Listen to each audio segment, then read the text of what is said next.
¿Qué le parece el engaño del gobernador DeSantis al llevar inmigrantes venezolanos a través de mentiras y promesas de Texas a Massachusetts?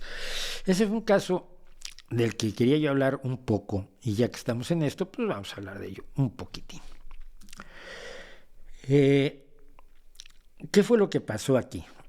Hace un par de semanas, por órdenes del gobernador de Florida, Ron DeSantis, 48 inmigrantes, principalmente de origen venezolano, fueron embarcados con engaños en un par de aviones y se les envió a Martha's Vineyard.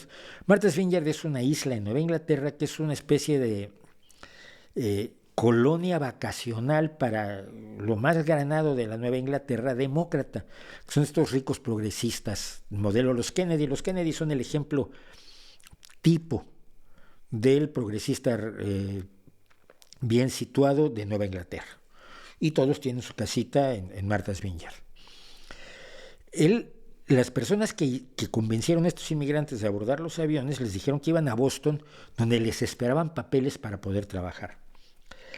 No deja de ser especialmente indignante que se trate de inmigrantes venezolanos, es decir, de gente que está huyendo de aquello que más podrían odiar personas de la ultraderecha estadounidense, como es un gobierno que se presume, se dice, se vende como de izquierda, que a mí no me lo parece, pero bueno,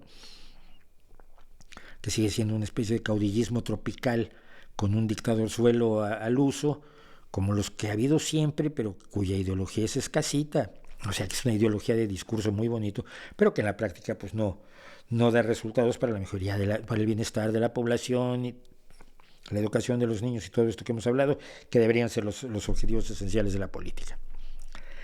Hubo varias cosas que no se esperaba Ron DeSantis. Su idea era esta: él está tratando de sustituir a Donald Trump al frente del sector más delirante del Partido Republicano. De hecho, Donald Trump ya se ha lanzado en contra de DeSantis porque considera que lo ve como una verdadera amenaza. Primero que nada porque DeSantis es un tipo bastante más joven. Y segundo porque Donald Trump está con problemas legales de tal tamaño que el presentarse a las elecciones en 2024 se le presenta cada vez más difícil.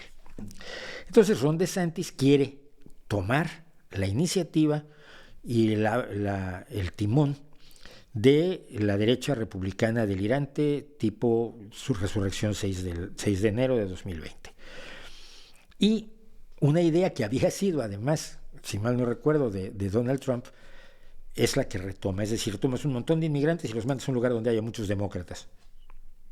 Esto lo hizo también otro gobernador, no me acuerdo ahora quién fue, que lo hizo con autobuses. Y entonces los mandas de lugares republicanos como Florida a un lugar claramente demócrata como es Martha's Vineyard en Nueva Inglaterra. Una cosa que no esperó quizás Ron DeSantis es que los locales habilitaran inmediatamente refugios, hicieran de comer para los inmigrantes, les dieran mantitas y ropita para los niños y libros de colorear para los niños, y empezaran a trabajar con ellos y les pusieran un abogado que acaba de demandar a Ron DeSantis por fundamentalmente haberlos engañado.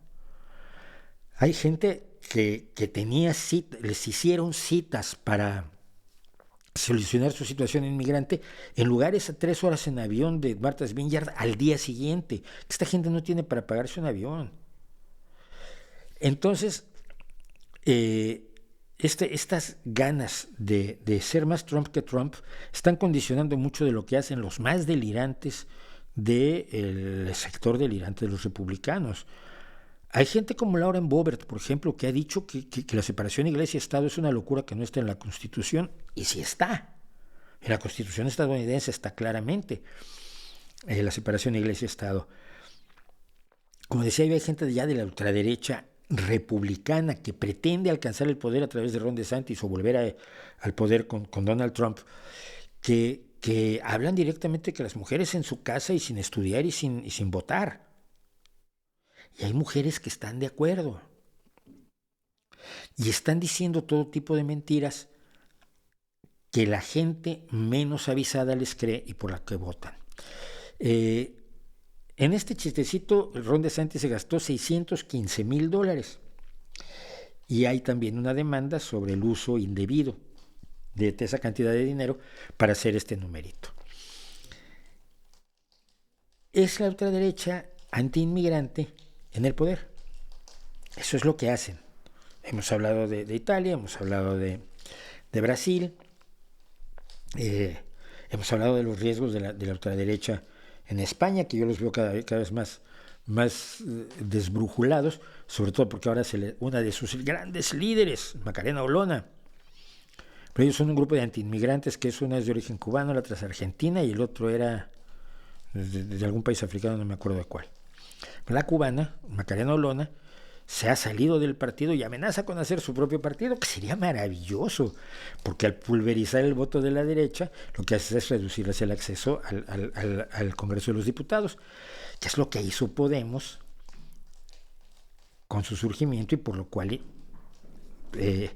una de las cosas que hizo fue conseguir que se echara el Partido Socialista del poder, y nos dio 7 años de Mariano Rajoy. Porque si esos votos hubieran estado todos unidos alrededor de una sola candidatura, la derecha no hubiera gobernado en España. Entonces, pero hemos hablado de estos problemas de la ultraderecha y ahí la tenemos en acción. Es gente absolutamente sin escrúpulos, es gente absolutamente enloquecida. Y no es que ellos estén enloquecidos, es que juegan con el enloquecimiento de otros.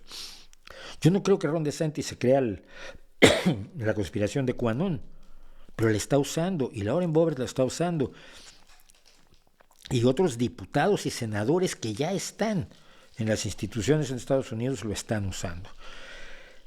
Y los inmigrantes son los que menos culpa tienen. Pero cuando dices que Biden está metiendo inmigrantes por la frontera, consigues votos. Y es increíble. Es increíble, sobre todo porque esto es de un país de inmigrantes. Pero nunca dejaré de recordar que el más fuerte, no me acuerdo de su nombre ahora, el que parecía un vampiro recién despertado, calvito él, asesor de Donald Trump, que es el más brutal antiinmigrantes que hubo en la Casa Blanca durante los 4 años de la desgracia de Donald Trump, es hijo de inmigrantes. Y creo que no percibe la contradicción que tiene su existencia ante ese hecho.